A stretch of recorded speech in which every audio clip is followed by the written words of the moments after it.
Hi, everyone. Thank you so much for being with us today. In a moment, I'm going to hand it over to the very first cohort of ECFG's new fellowship program, the Youth for Impactful Philanthropy Fellowship. Before we get started, I just wanted to share a little bit more about the fellowship program and how it came to be. So the idea for this program was born out of the knowledge that a core purpose of ECFG is to elevate child and youth issues within philanthropy. However, to date, we have elevated these issues without significantly elevating the voice of young people themselves in our network. By creating this fellowship program, we seek to create a meaningful and consistent space for youth voices within the network and raise the perspectives of young people in both our members' work and the broader philanthropic community. All, of course, toward the end goal of increasing the effectiveness of support for children and youth around the world.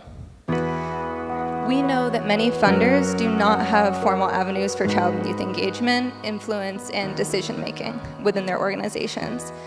That means that the majority of those decisions about funding strategy and individual grants, even in the children's philanthropic field, do not have direct access to the voices of beneficiaries. We also understand that many organizations feel that they do not have the expertise, capacity, or even mandate to support young people's voices in their work. Our hope is that this program can begin to act as a step toward filling that gap, providing a pathway for expanding the voice of young people within the philanthropic field. We began developing this program just about a year ago now, and after a long consultation process incorporating the perspectives of ECFG members and partners and many of the young people we have engaged with in the past, we are thrilled to be launching the Youth for Impactful Philanthropy Fellowship, a program designed for youth leaders and activists navigating the bridge between adolescence and professional life and passionate about creating change in philanthropy. We'll spend the next 12 months collaboratively co-designing the program with this first cohort, and our goal is to foster intergenerational collaboration and capacity building for both funders and youth, with opportunities for these fellows to contribute their expertise to the ECFG Secretariat and to our members. We are incredibly grateful to be supported by the Seventh Solutions consulting team in this work. I think they're in the back if they want to wave. And they're really making sure that meaningful participation remains at the core of this program. So thank you. We were both surprised and, of course, delighted to receive just over 300 applications from youth leaders and activists all over the world. Out of these 300, we selected just 5 fellows.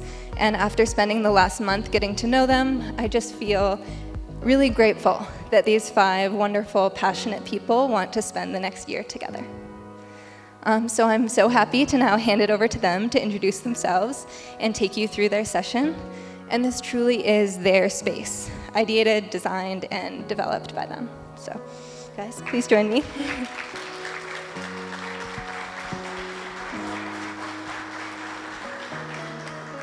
Before I introduce myself and my amazing fellows, I would like to start this session with a little icebreaker. I've been informed that there are people coming from all corners of the world, Madagascar, Mexico, Australia. So I would like to acknowledge that presence, acknowledge the resources and human capital that have been mobilized to make this conference happen today. So please, can everyone join me and stand up today?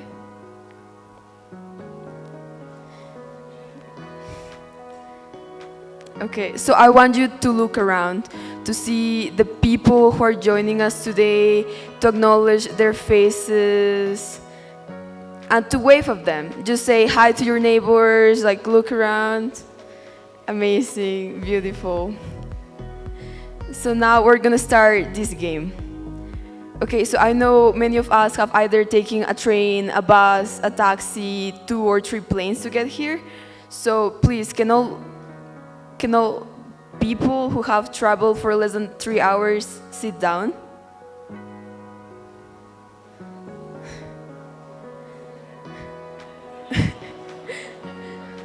Okay, now all of those who have traveled less than 10 hours sit down as well. Okay, now those who have traveled for less than 20 hours, sit down. Whoa. Okay, I'll make it harder. Less than 24 hours.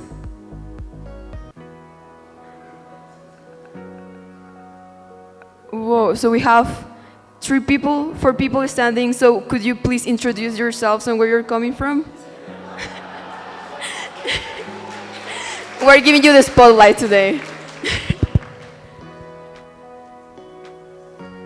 I'm Sadaf Shalwani. I came from Toronto, but I had to detour via Addis and Lilongwe, so it was a longer journey.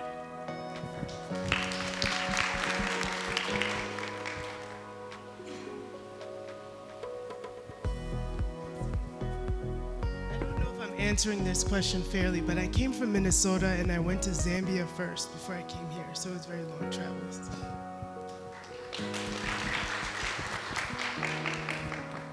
Hi everyone, I came from Sacramento, California, and had all sorts of delayed and changed flights that made it over a 30-hour journey.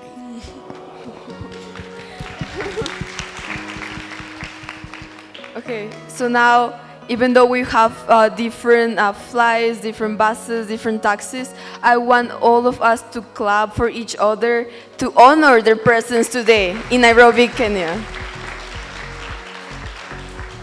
Okay, amazing. I see a beautiful collaborative space today. So now it's finally time to introduce myself and let my fellows introduce themselves as well. Okay, so hi everyone, I'm Daira, I'm 19 years old and I come from Peru. Some of my hobbies are hiking, reading, writing, and especially volunteering. I'm interested in gender equality, indigenous rights, culture, and how we can diversify spaces. And one of my favorite quotes is, to make a living, we make a living out of what we get, but we make a life out of what we give.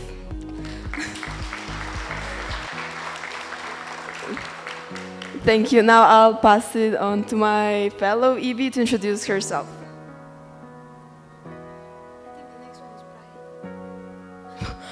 Okay, there was a change in order. Brian. Good morning, everyone. Hi, my name is Brian King.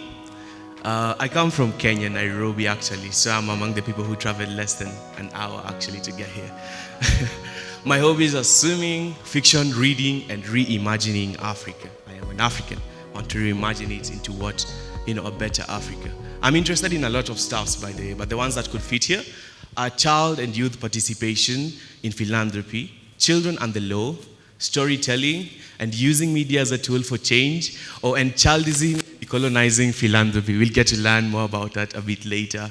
My quotes, because I grew into this space, I started as a child rights advocate and now I'm a youth rights advocate and a child rights advocate, is nothing for us without us, or anything for us without us is against us. Thank you.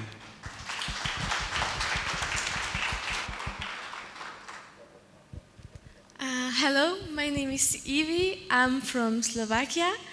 I'm also currently studying in the Netherlands, and I will be soon pursuing a master's in global health in the Netherlands.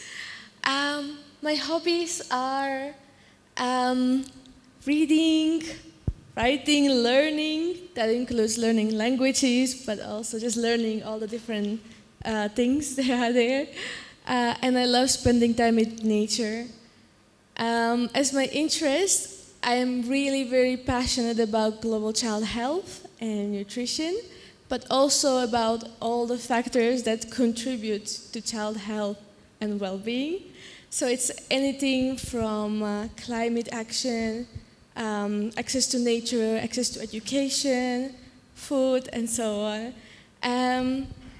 Additionally, I'm also very interested in things like the institutionalization, which is putting children out of children's homes and orphanages, and Romani rights, which, if you don't know, is a minority group in Slovakia comprising of about 10% of the population.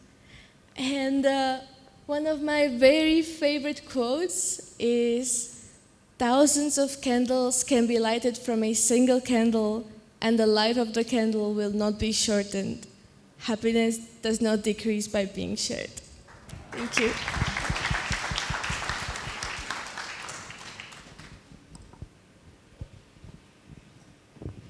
Good morning, everyone. So my name is Tasimba, and I'm from Zimbabwe. As you can see, my hobbies are exploring indie cinema, board games, taking nature walks, and I left out Japanese anime. I'm very much into manga. My interest areas, I'm deeply passionate about youth mental health, storytelling through the performing arts, decolonization of African thought, African narratives, and policies in Africa. I can say I'm a Pan-Africanist, just like Brian.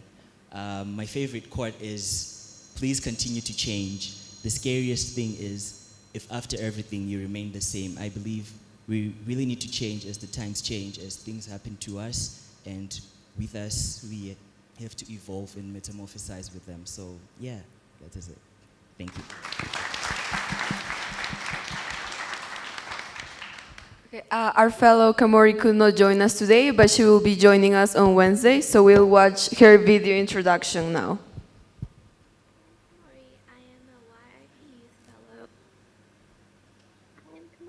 I am a YIP Youth Fellow representing Thailand and the Asia Pacific region. I cannot wait to join you at the ECFG Annual General Meeting Summit. See you soon. Bye.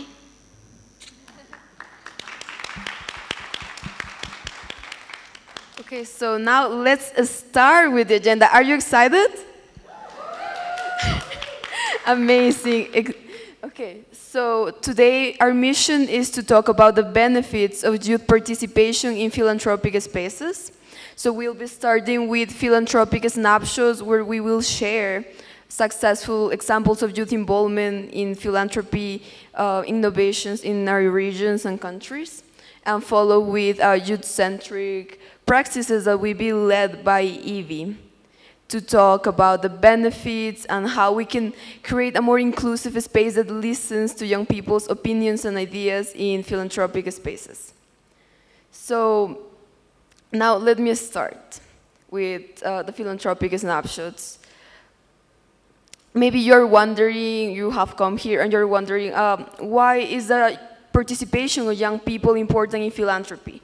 If already the way it is, philanthropy is already making an impact in the life of millions of people, right? And that's a good question. And that's exactly the reason why we want to share these stories. That's the reason why me and my fellows we're not advocating for radical change in the sector. We're advocating for like small changes that allow people, that allow our ideas, our opinions to be listened to and to be taken into account. So let me share my story. I come from Peru. It's in South America, the Latin American continent, really beautiful, nice people, amazing food. But beyond that, we're a region, like sometimes youth are overseen, we're not taking into account, right? Because we don't have enough experience. So that was my reasoning too, until 2020, lockdown, lots of time in the house, until I stumbled upon the Latin American Leadership Academy.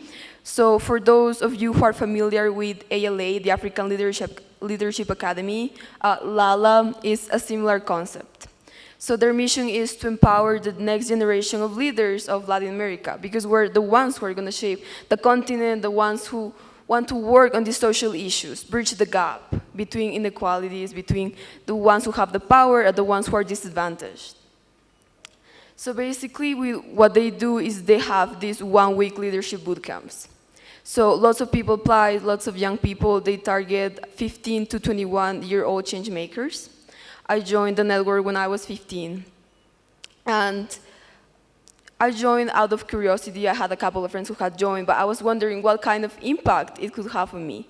So I joined, I went through the leadership boot camp, and eventually I resonated with their mission of empowering young people, empowering communities. So I became a coach, a facilitator, even a junior mission officer.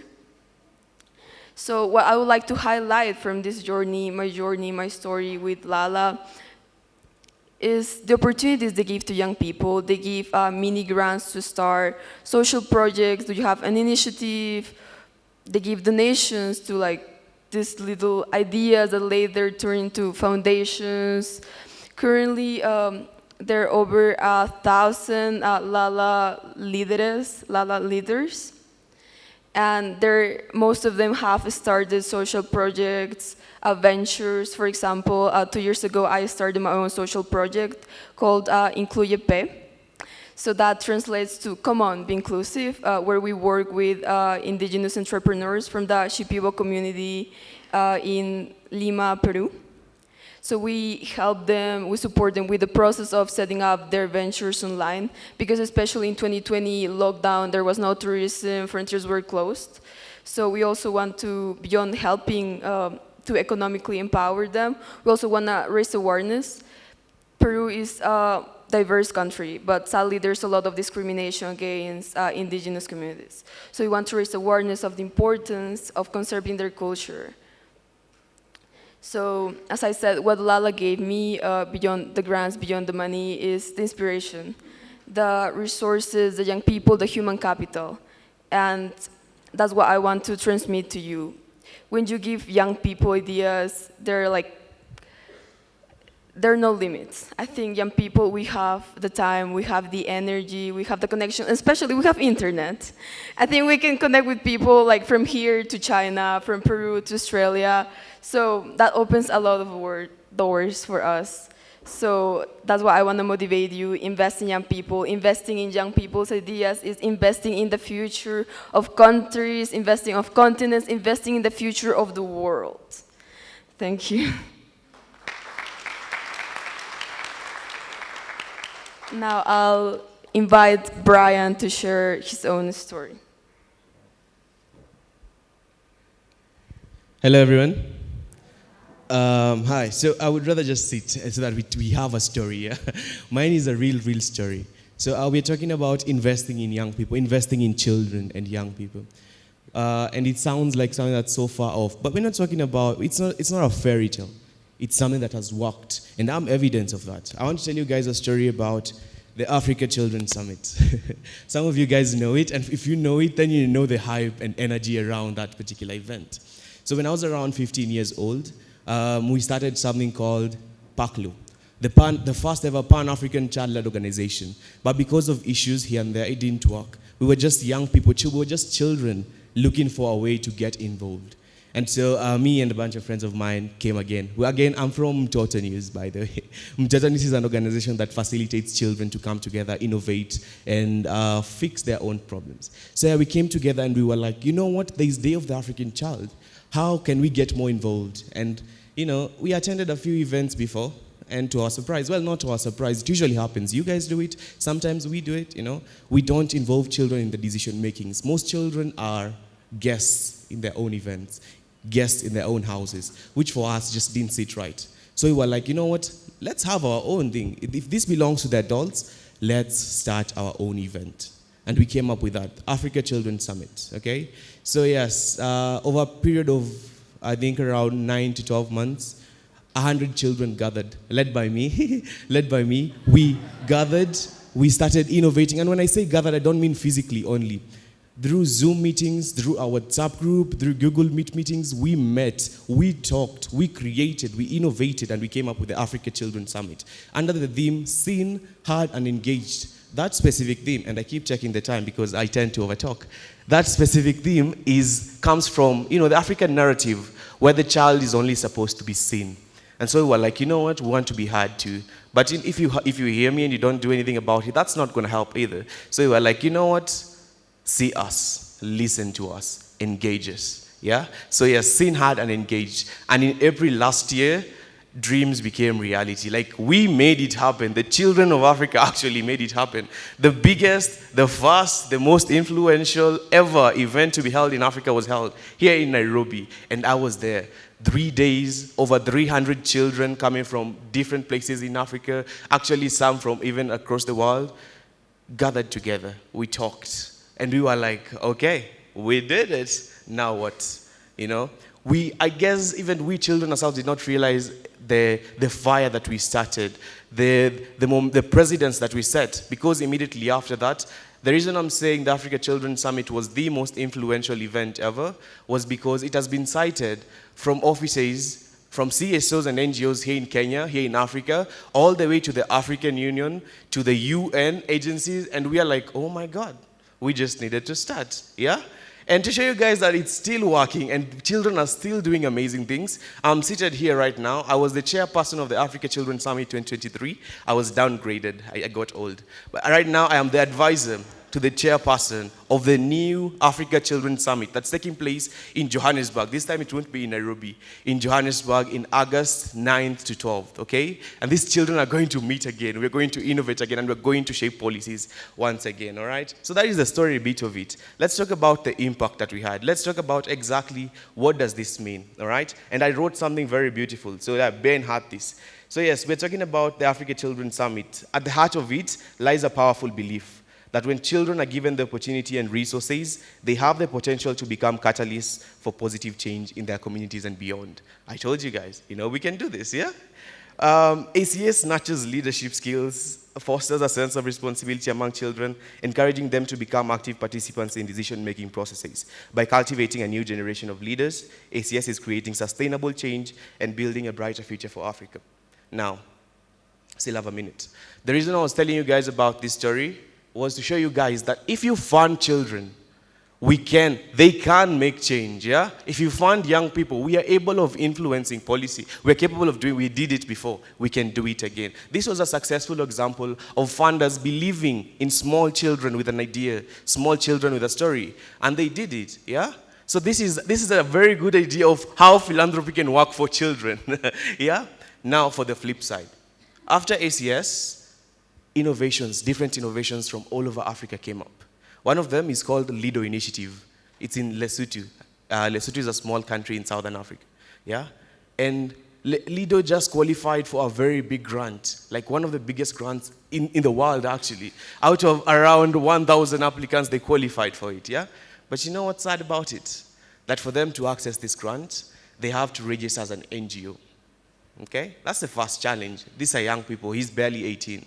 So that's a challenge in itself. But when he actually tried to register to become a non-governmental organization, the government of Lesotho told him, you need to have a super large amount of money, which I mean is ridiculous when you think about it, or get an organization to commit to fund you. Not the one that's giving you the grant, another organization to commit to fund you completely, and share their bank statements. You can see how disconcerting this is. This is very discouraging. I mean, it's not all good doom and gloom, because luckily Mtoto News has committed to help.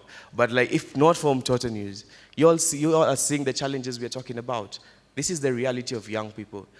Something as big as that can be stopped at something as small as that. So yeah, just a moment of reflection, and I'm sorry I went over time.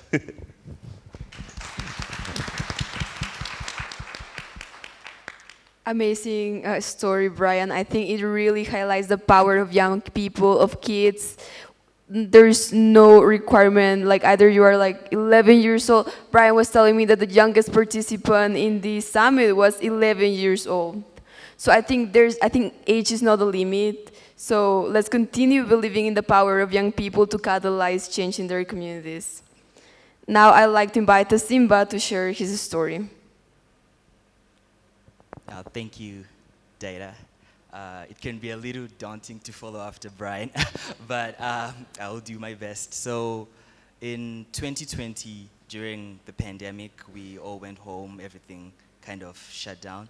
And two of my friends came together and they created a foundation that they called Nyengwerera, which is a Shona word that means smile. It directly translates to smile. Shona is one of the largest indigenous languages of Zimbabwe. And we were 16 at the time, and they invited me to be an advisory director. That's what they called the title. And I was also 16. I was a 16-year-old advising other 16-year-olds. Classic, right?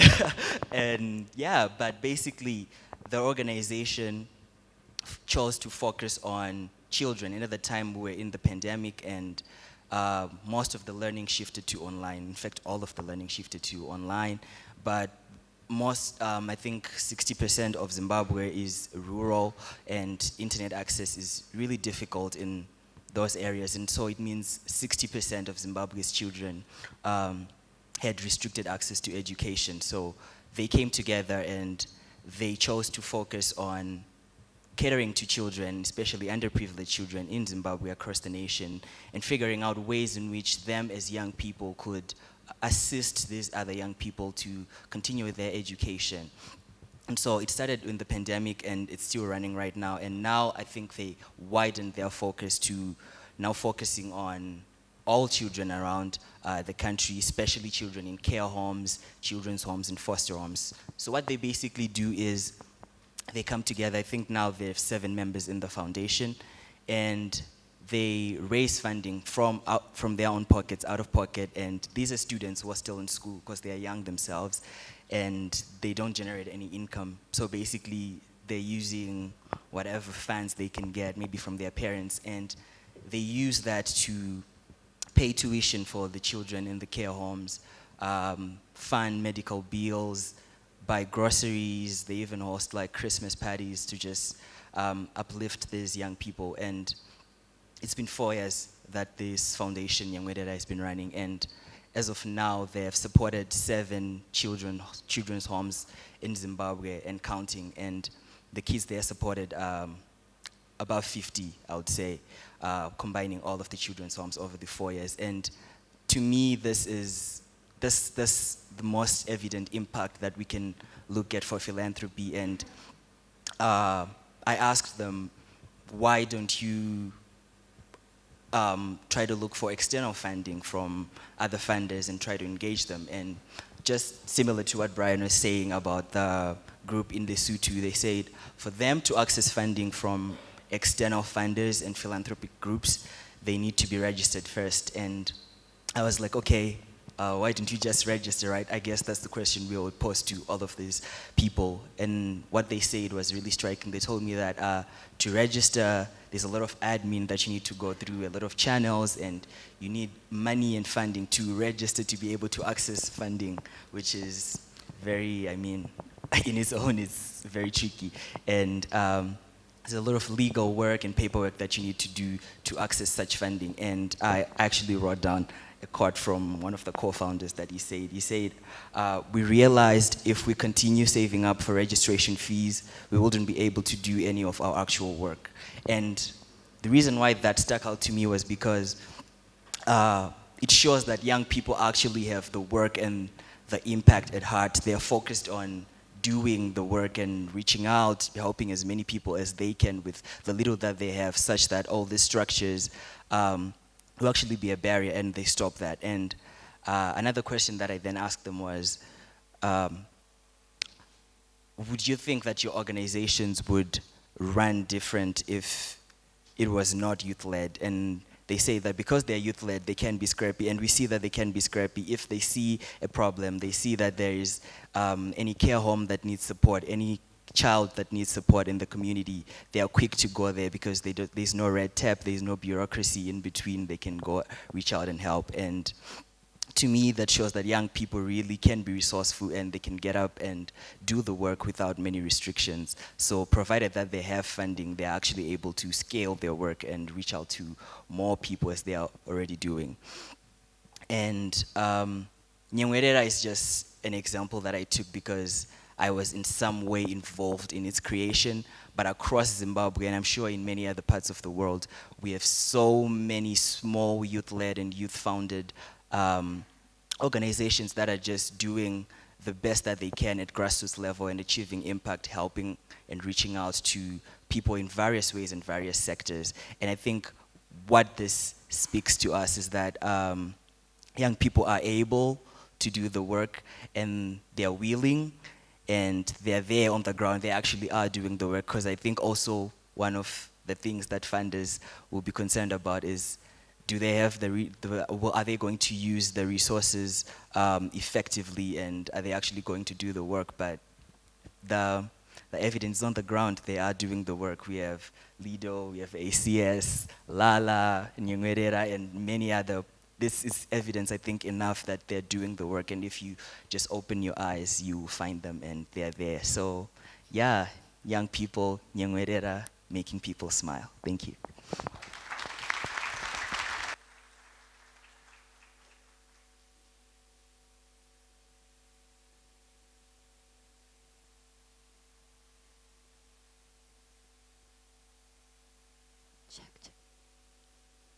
Hello?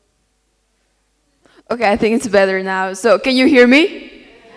Amazing. Okay, thank you for sharing, Tasimba. So I hope you all listen carefully, because now my fellow Evie has a couple of questions for all of you. Hi, can you hear me? Okay, so originally I was gonna give a sort of a monologue on the importance and benefits of involving youth in philanthropy. But I thought that maybe, and I'm sure of it actually, that you all know some reasons of why it's important to involve youth, and I believe you are already doing that. So instead of that, I would like to give you a short activity, a sort of a puzzle, because we would love to hear from you. You have heard three really nice stories from Brian about the Africa Children Summit, from Tasimba about youth in Zimbabwe and the organization Smile. I cannot pronounce the other one. And you heard from Daira about the Latin American Leadership Academy. So, right now, on all your tables, there should be post-it notes. And we would really love it if you could take 10 minutes to discuss with the other people in your table about what do you think are the takeaway messages that we would like for you to take from those stories. I can give you just a little hint. It's about youth involvement. But you can also be creative, and you can tell us about any takeaways that you have from this whole session. And if you need any help, please raise your hand. I will be very happy to come and just give you a little bit more information if you need it. Okay? Thank you so much. You have 10 minutes for this. Thank you. Thank you so much for taking part in this activity, and we are very curious to hear what you came up with. So, do we have any brave volunteers who would love to share with us their insights?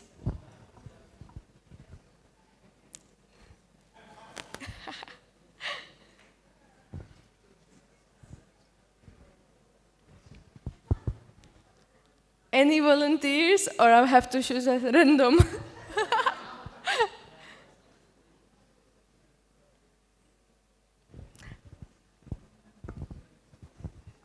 Yes. Good morning. My name is Ahmed Kura from Kenya Drylands Education Fund. Most of us here are parents, and we've had serious discussion. Just listening to you, I felt a bit guilty with what I do. While at my work, I have an impact on over 20,000 children in northern Kenya. I feel guilty that sometimes we don't have enough voices of the young people. And as a team, we've agreed that children's voices are important. And we were concerned about we were asking if the presence of the Kenyan government is here, or any government, for them to really listen to the voices of these young people and probably have affirmative action in regards to registrations of their organization. As parents also, it's important to note that we have to be very careful and ensure the young people are safe. Issues to do with safety is important, child protection is important. I personally just remember the story of I don't know if it's a father and a son who were flying with feathers, with wax, and one got closer to the sun. So we're being protective sometimes, but we have to be very careful and probably give you the space. So as a team, we've discussed that, and I think that's all we have to submit. Thank you. Thank you. That was amazing. Thank you so much for sharing. And please do not feel guilty. This is not about guilt. This is about ideas for improvement. So thank you so much. Yes, there is a volunteer right there at the back.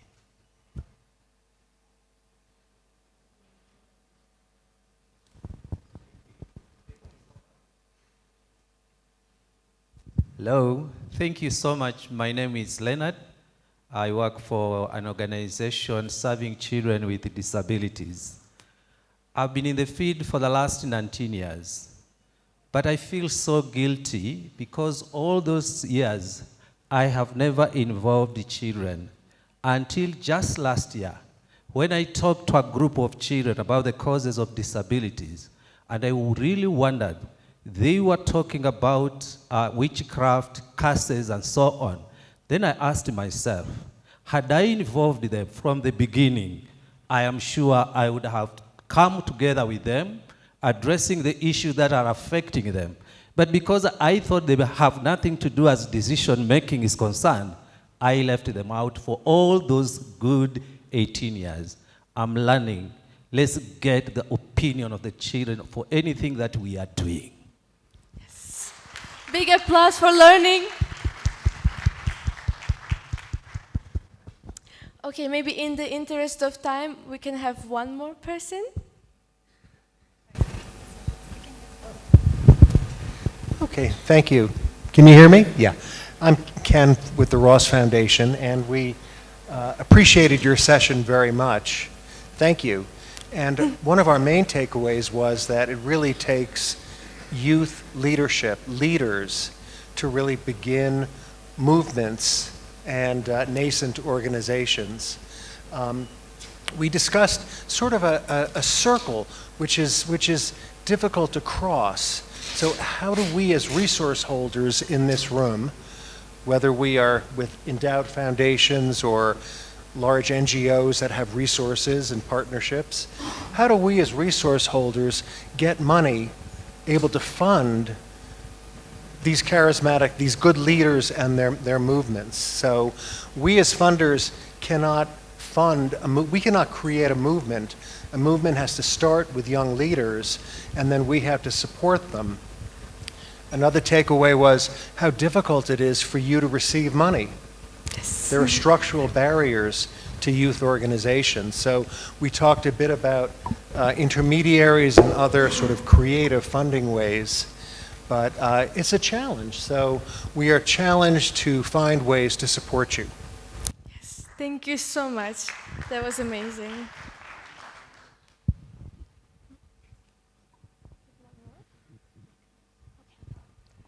Okay, so there was a request to get one more person to tell us. Yes. Hi, everyone. My name is Betsy Perez, and I'm with the Children's Rights Innovation Fund. And our table had the privilege of also having a young person who started an organization at 12 years old, which really aligned with some of the stories that you shared, where you talked about the scrappiness, the resilience, the aging out of being a board member and on the chair and then becoming advisory. So we really thought about how do we fund not just projects, but that we fund for sustainability, for scalability, and also how do we design funding that not just funds the project or the organization, but actually funds the human of a young person who's also developing, who is also adulting, who's also going through life, and that we want to be a part of that and know that they are probably coming to us at a pinnacle moment of their lives, of being passionate, but also that need that support, that circle, that leadership. So how do we fund in tandem with the human and then also the services that they're providing? Thank you. Thank you so much. I'm not sure that's going to be mentioned on the next slide, but one of the things we have discussed in preparation for this. You would like to say something also?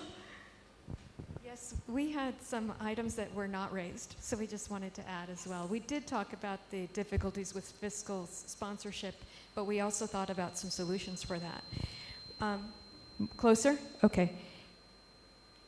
The piece that I don't think has been said was that we recognize that generally the framework has been about children and youth being consultative, collaborative, and child-led, and that there should be more.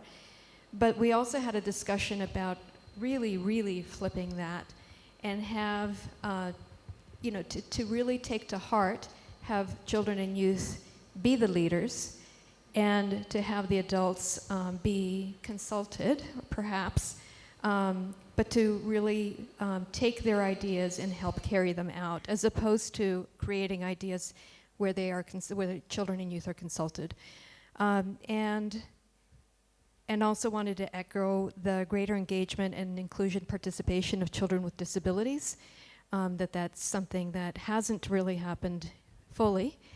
Some organizations do that too. Thank you. Yes, thank you so much. Yes, I think it's very important to also be aware that youth people just have so much like original ideas that it's very important to involve them at the beginning in that brainstorming stage as well, not just later on telling them, oh, this is what we're going to do. Also, for the previous comment, I just really wanted to say I heard stories where young people were able to raise like a lot of money for their project, but they could not find money for themselves to complete their education. So, okay, next slide, please. Okay, so we also quickly want to share also what our takeaways are from those stories. It does not mean that your takeaways are not correct, but this is just something that we want to highlight as well. So first of all, we already spoke about this, which is to involve young people in every stage of the grant-making process, because we can bring so many new innovative ideas. Second one is young people are resourceful, but they lack the funding to bring the ideas to life. I think this is something that Tasimba spoke about his friend's foundation, which can still was able to do a lot of great things, but they were not able to scale up because they couldn't access the funds for that. The third one is to work with young people to identify priority areas for funding. This is something that Brian has also done through the Africa Children's Summit, which came up with this very much reference document which outlines all different priorities of children in Africa. And another one is investing in young people can enhance sustainability of the initiative. So for example, what Taira was speaking about was that LAL is training young people who then later also come back to the organization and train more people. So I think that's really amazing. One last thing that is not on the slide is it's our right to be involved in the process if those initiatives are impacting us. So it's not just about, oh, is it beneficial, is it helpful, but it's also something that we have a right to do, I believe. And I think Brian's quote really highlighted that, which was, if you're working with us, sorry, can you repeat that quote again? Anything for us without us is against us. We can't own what we are not allowed to. Perfect, thank you so much. Next slide. Okay, so in this slide, we just have a little bit of how to. So now we know that we really need to engage young people. But how do we do that? So we just came up with a few tips. And these are, for example, organizations, if they are having young people on board, should also compensate young people for their time. So for example, I remember that there was one really great opportunity that I really wanted to do. And part of the role was to be an advocate for paid internships. But the role itself was not paid, which is why I could not do it. So if you believe that young people also need to eat and live and make money, you really preach this, that young people need to be compensated, you also have to do that in your organization. Second one is young people should be involved meaningfully in their intermediate processes. Third one, make youth engagement a requirement in evaluating grant recipients. And the last thing to do is fund youth ideas, because they can be really amazing and they can be very impactful, very successful, as for example, Brian's initiative was. So yeah, I think that's all from me. Thank you so much. Wow, aren't we all inspired? What were you doing at 11 years old? I mean, I think I was ringing people's bells and running away. So I'm very inspired. Thank you so much, Youth for Philanthropy, Youth for Impact Philanthropy. Thank you so much for leading this session. And thank you for opening their minds and their hearts to take action towards involving young people. So to close the session, the final message we wanted to deliver is that for decades, for centuries, for so many years, young voices have been overlooked. But I think this is a time, this is the generation where young people have decided that we're gonna act out. And as you see, there's so many examples of young people across countries, continents, across the globe who have started the change. They're changing systems, they're changing their communities for good. So that's why the call we want to extend to all of you is to give young people the chance, in whatever form that takes. It can be investing in young people's ideas, giving them the time, giving them their support, even just sitting with them, chatting with them, telling them, how are you doing? How's your project doing? Or if they're the beneficiaries, how is this helping you? Do you think this project, the support we're giving you, could be better? I think each small action takes, because remember, a revolution starts with a candle. So we invite you all to be that light to start the revolution of young people's power. Thank you.